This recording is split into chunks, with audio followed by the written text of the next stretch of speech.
உங்களுக்கு ஒரு 20 வயசுல இருந்து விவரம் தெரியும். இந்த 29 வருடத்துல உங்க ஊர்ல இல்ல, இந்த கேள்வி எல்லாருமே நீங்க கேளுங்க, செல்ஃபா கேட்டு. துணி கடை எத்தனை வந்திருக்கு, ஆஸ்பத்திரி எத்தனை வந்திருக்கு, ஸ்வீட் கடை எத்தனை வந்திருக்கு, பள்ளிக்கூடங்கள் எல்லாமே வந்திருக்கு. அந்த ப்ரோரேட்டா படி தங்க கடை வந்திருக்கா?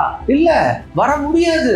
ஏன்னா அதுல வந்து முதலீடு ஜாஸ்தி, ரிஸ்க் ஜாஸ்தி, ரெஸ்பான்சிபிலிட்டி ஜாஸ்தி, மார்ஜின் கம். அப்போ ரொம்ப நிதானமா, ரொம்ப கவனமா ஸ்ட்ராட்டஜி கரெக்டா பில்ட் பண்ணணும், ப்ராசஸ் சரியா ஃபிக்ஸ் பண்ணணும், எஸ்ஓபி போட்டுக்கிட்டே இருக்கணும். அந்த போட்ட எஸ்ஓபியை நீங்க வெரிஃபிகேஷன் பண்ணிட்டே இருக்கணும். அதுல என்னென்னலாம் மாற்றணும்ங்கிற சூழ்நிலை வந்தா அதை மாத்திக்கிட்டே இருக்கணும். Plan, prepare, execute. அடுத்த வருஷத்துல நான் எங்க இருப்பேன், அதுக்கு அடுத்த வருஷம் நான் என்ன செய்வேன், அதுக்கு உண்டான சார் என் தங்கையாவா சார், ஒரு வாரம் இல்ல சார், ஒரு கடை ஆரம்பிக்கணும்னா இன்னைக்கு எத்தனை கோடி வேணும் சார், அப்போ நான் முதலீடு திரட்டணும், அதுக்கு எனக்கு என்னென்ன வேலைகள் இருக்கு, அதை எப்படி திரட்டணும், அதை எப்படி இன்வெஸ்ட்மெண்ட் பண்ணணும், அதை எப்படி சரியான முறையில் வியாபாரம் பண்ணணும், இதெல்லாம் உருவாக்குறதுக்கு ஒரு காலம் ஆகும் சார்.